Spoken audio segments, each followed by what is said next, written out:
یہ کل کی کہانی ہے۔ ایک شخص کہتا ہے میں انگلینڈ کے اندر ایک مخصوص بس سے جو ہے وہ اسلامک سینٹر جایا کرتا اور وہاں امامت اور خطابت کے فرائض منصبی میں انجام دیا کرتا۔ تو کہتے ایک دن میں نے ٹکٹ خریدی تو مجھے جو بقایا اس نے دیا تو وہ کچھ زائد پیسے تھے۔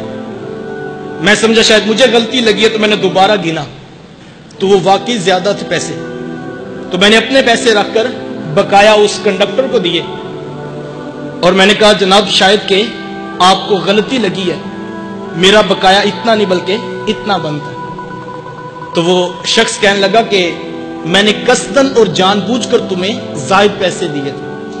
وہ کہنے لگا کہ تم نے قصدن اور جان بوجھ کر مجھے پیسے کیوں دیے؟ تو وہ کنڈکٹر کہنے لگا کہ میں غیر مسلم ہوں اور تم مسلمان ہو، میں روزانہ تمہیں یہاں اتارتا ہوں اور میرے علم کے مطابق تم یہاں کے سربراہ ہو اور تم یہاں پر اسلام کی تبلیغ کرتے ہو، تو میرا خیال تھا کہ کبھی وقت نکال کر آؤں گا اور تم سے تمہارے اسلام کی معلومات لوں گا، لیکن مصروفیات کی وجہ سے میری ملاقات اس عنوان سے نہ ہو سکی۔ تو آج میرے دل میں خیال آیا کہ اسلام کیا دیکھنا ہے، اسلام والا دیکھ لیتا ہوں۔ اگر اسلام والا ٹھیک ہوگا تو اس کا اسلام بھی ٹھیک ہوگا۔ تو جناب آپ کو مبارک ہو، اسلام والا بھی ٹھیک نکلا ہے اور اسلام بھی ٹھیک نکلا ہے۔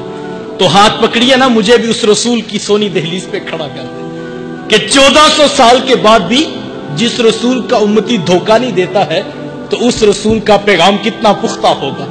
کاش کہ ہم اس مزاج پہ آ جائیں تو دین خود بخود پھیلنے کا مزاج رکھتا ہے۔ قرآن مجید کا 5واں حق یہ ہے کہ اس کی آگے تبلیغ کی جائے اور اس کا پیغام اوروں تک پہنچایا جائے۔ اور یہ اسلام کا خاصہ ہے کہ اسلام کے اندر ہر شخص مبلغ، دائی اور پیغام دینے والا۔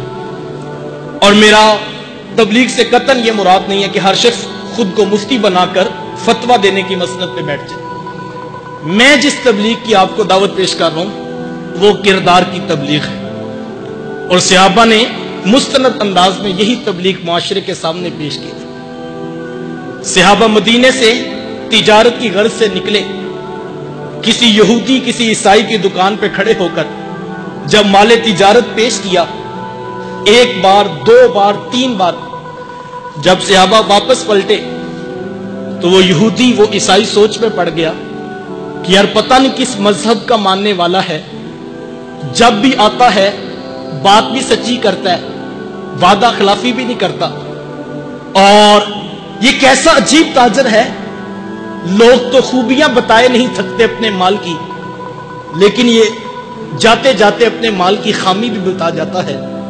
اگلی مرتبہ جب ملاقات ہوئی تو صحابہ نے مال تجارت دکھانا چاہا تو وہ یہودی وہ عیسائی بول پڑا، کہنے لگا جناب تجارت بعد میں ہوگی، پہلے یہ بتائیں کہ کس مذہب کے ماننے والے ہیں؟ تو صحابہ نے مسکرا کے کہا تمہیں نہیں پتا، ہم ہی تو مدینے والے کے ماننے والے۔ تو اس نے کہا جناب پھر تجارت بعد میں ہوگی، پہلے ہاتھ پکڑے نا، ہمیں بھی اس رسول کی دہلیز پہ کھڑا کر دے کہ جن کے امتی اتنے خوبصورت ہیں کہ ان کی زبان پہ بھی سچائی کا نغمہ بول رہا ہے، تو یقیناً وہ دین بھی خوبصورت ہوگا۔ آئیں اپنے کردار کی تبلیغ سے امت کو جو ہے وہ خوشیاں دیجئے، امت کو بھلائی کا پیغام سنائیے، اپنا کردار مؤثر کر لیں۔ صرف باتوں کے ساتھ اسلام نہیں پھیلے گا صاحبو۔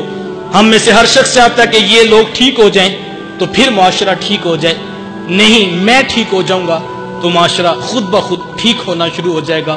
اور میں تمہیں کہتا ہوں، تم تاجر ہو، تم دکان پہ بیٹھتے ہو، تم کلرک ہو، تم آفس میں بیٹھتے ہو، تم جہاں کہیں بھی بیٹھتے ہو، اپنی دکان کا، اپنے کردار کا معیار اتنا پختہ اور اتنا سچا بنا لو کہ کوئی شخص تمہاری دکان پہ کھڑا ہو، سامنے اس کو تمہارے رسول کا نام لکھا ہوا نظر آ جائے تو وہ آنکھیں بند کر کے اعتماد کر لے کہ یہ جس پیغمبر کا نام لکھا ہے اس کے امتی سچ بولا کرتے ہیں، یہ پیغمبر کا نام لکھا ہے تو ان کے ماننے والے تو جھوٹ اور وعدہ خلافی نہیں کیا کرتے ہیں۔ آئیں صاحبو اس پیغام کو لے کر ہم اپنے مزاج کے اندر تبلیغ کا حق ادا کریں اور اپنا کردار خوبصورت کر دیں۔ اللہ کی بارگاہ میں دعا ہے اللہ تعالیٰ مجھے آپ کو توفیق عمل عطا فرمائے۔ وآخر دعوایا ان الحمدللہ۔ اس ویڈیو کو شیئر ضرور کریں، ہو سکتا ہے آپ کے ایک شیئر سے یہ بات کسی کے دل میں اتر جائے۔ اللہ اللہ اللہ اللہ